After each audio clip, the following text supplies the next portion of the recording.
Home, everybody. It's the end of the Sabbath today. We are in the city of the King. Made it. We made it. What a day.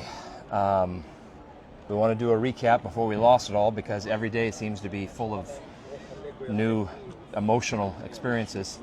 And so we made it into the city. What did we do? We took off the day and headed... Yeah. We got up early and we started our day at the Sea of Galilee.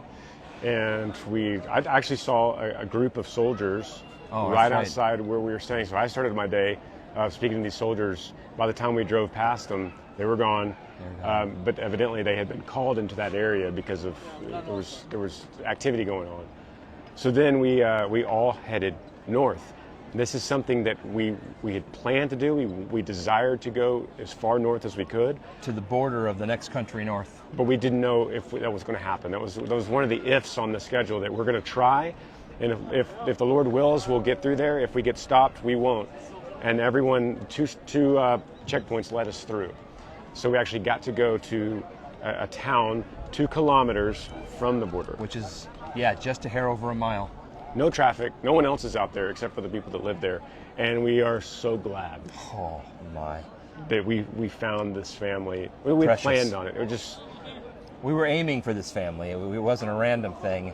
We knew that they were up there and they were Christians and were sharing up in that area, but they hadn't left. So with the rockets that were coming down, I shouldn't say that word, I'll try not to say it again, with the things that were occurring down in that area.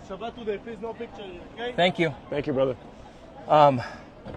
They were there, and I just want to share one amazing story of the lady. Why we're there while we were praying, alarms were going off for that area for strikes. Nothing hit while we were there, but after we left, that city was hit with stuff. And thank you all for praying, and keep praying for those who were there. We saw a lot of impact areas where they had come down. But while I want to share one quick story, there's a beautiful, beautiful sister in the Lord, and she said, look, there's war on the outside. I have peace on the inside. And her daughter, when the alarms all go off, she says, Mama, we need to run to the shelter. And she said to her daughter, Jesus is my shelter. And she runs to Psalm 91 and reads Psalm 91, the Lord is my refuge. The Lord is my refuge. He's my shelter. And it just suddenly, for me, it suddenly was just clear. The Lord is my refuge. My shelter. And she said, as Americans, we just don't get that. We don't get that picture. Yeah, I run to him and I'm sheltered. And it was just beautiful. We tried to help them, giving them gifts, and they're like, not for us, for the poor. Please, this is for the poor. It's so good to put this in perspective, because it's from our country. Can you imagine praying that the Lord will give you strength, that the Lord will give you peace in your heart, that the Lord will show his love to you, and he does these things through his people.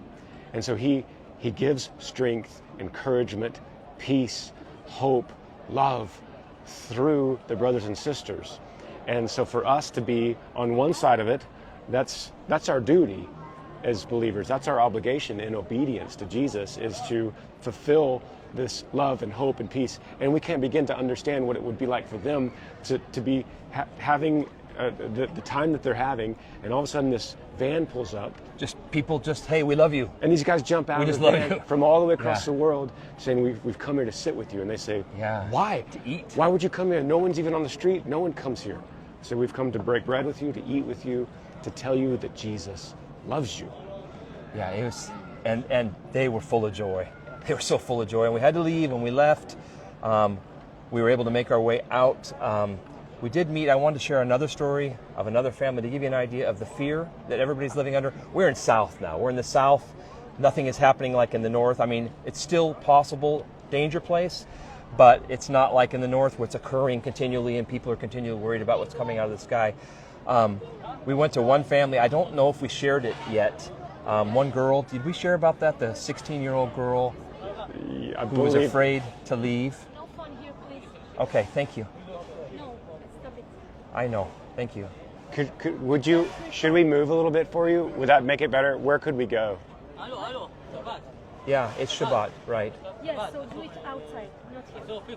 Okay. I Okay. appreciate that. Okay, thank We'll you. keep it going. Thank We'll just you. go over there. Thank you. So, thank you so much.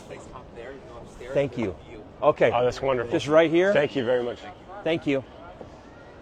So we'll just walk.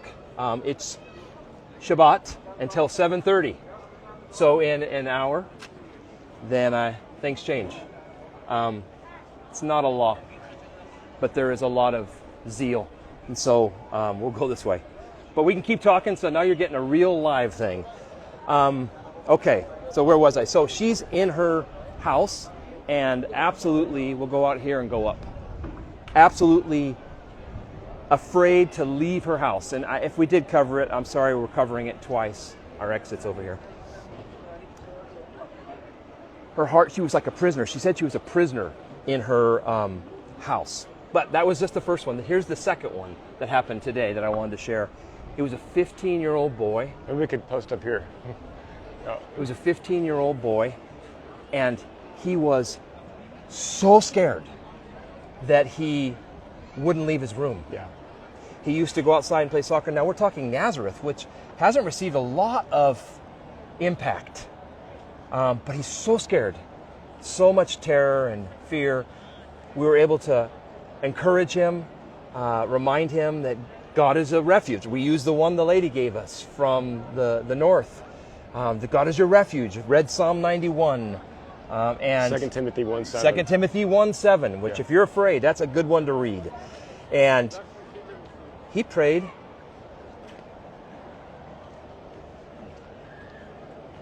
To receive his Messiah. And when we left, I don't know if you saw it, he was from terror when we left. He hugged me. Yeah. He smiled ear to ear. And I said, what's going on inside of you? And he said, I feel like I can trust God. Yeah. It was a beautiful, beautiful moment.